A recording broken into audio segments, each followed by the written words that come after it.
महाराष्ट्र के पूर्व मुख्यमंत्री उद्धव ठाकरे जी, आदित्य ठाकरे जी, राज्यसभा के सांसद और शिवसेना के वरिष्ठ नेता संजय रावत जी, अभी भाभी सुनीता केजरीवाल जी से और अरविंद केजरीवाल जी के माता पिता और उनके परिवार से मिलने के लिए आए थे, उनकी बेटी से। निश्चित रूप से जो कुछ हालात इस समय चल रहे हैं और जो तानाशाही है,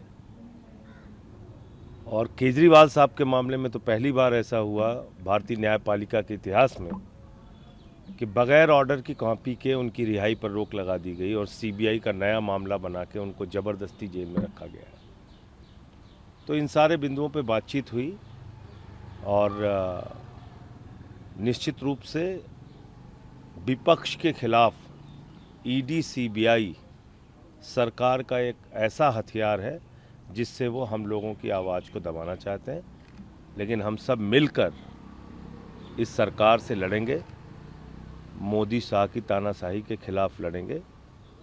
इसके लिए ये जो मुश्किलें आ रही हैं, इसमें एक दूसरे के साथ सब लोग खड़े हैं, ये विश्वास उद्धव जी ने भाभी सुनीता केजरीवाल जी को और उनके परिवार को दिलाया। चुनावों को लेकर सर कोई चर्चा हुई है? 3 राज्यों में चुनाव है, उसके संबंध में कोई बातचीत नहीं। विनेश फोगाट ने आज सुबह ट्वीट किया है, अनाउंस कर दी और हरियाणा सीएम ने बोला है कि जब वो आएंगे उनका एक मेडलिस्ट की तरह स्वागत किया। देखिए, ये बहुत ही दुखद है, हम सब के लिए बहुत पीड़ादायक है।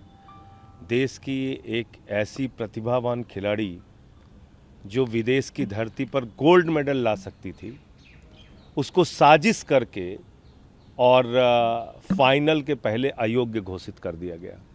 मेरा सीधा सवाल है, पहले जब गई होंगी तब वजन हुआ होगा, क्वार्टर फाइनल जीता होगा तब वजन हुआ होगा, सेमीफाइनल जीता होगा तब वजन हुआ होगा, और तब 50 केजी क्रॉस नहीं किया। अचानक फाइनल में जब गोल्ड मेडल मिलने की संभावना थी, उसके ठीक पहले 100 ग्राम ओवरवेट दिखा के आपने डिस्क्वालीफाई कर दिया। मैं समझता हूं कि ये 144 करोड़ भारतीयों की भावना पर चोट है, उनके सपनों को चकनाचूर करने की कोशिश है, और मौजूदा सरकार ने कोई प्रयास नहीं किया। इसका और ज़्यादा दुख है कि आप अपनी ईगो के कारण, अपने अहंकार के कारण आपने एक भारत की बहादुर बेटी का सपना चकनाचूर कर दिया और उसके हाथ से गोल्ड मेडल छीन लिया। कीनिया से भी गए गुजरे हैं क्या हम लोग? कीनिया अपने एक खिलाड़ी के लिए प्रतिरोध जताता है, अपना विरोध जताता है और उसका सिल्वर मेडल बहाल किया जाता है। उस खिलाड़ी का, कीनियाई खिलाड़ी का सिल्वर मेडल दिया जाता है इसको। लेकिन क्या हम विनेश फोगाट के लिए आवाज़ नहीं उठा पाए? भारत के प्रधानमंत्री रूस और यूक्रेन का युद्ध रुकवा देते हैं और अपने खिलाड़ी के लिए एक आवाज़ नहीं उठा सकी हमारी सरकार। कितने अफसोस की बात है कि उसको आज संन्यास लेना पड़ा।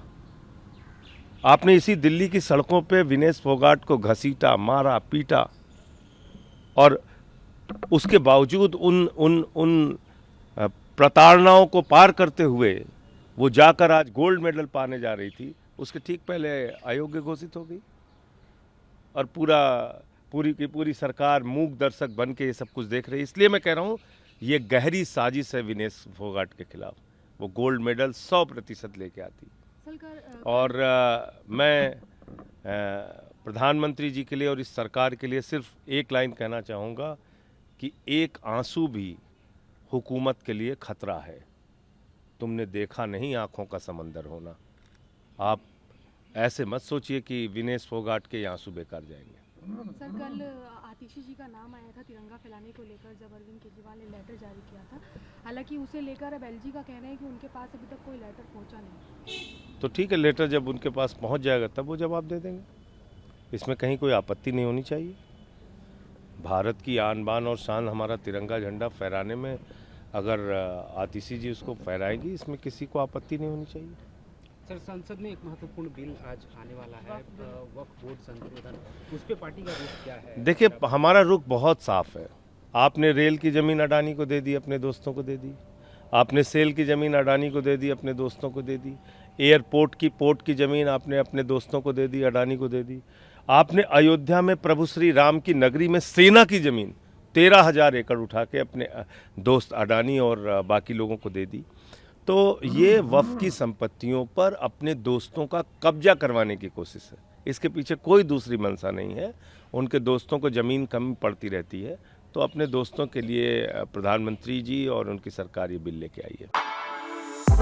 For exclusive and insightful videos, subscribe to our new channel ABP Live Premium.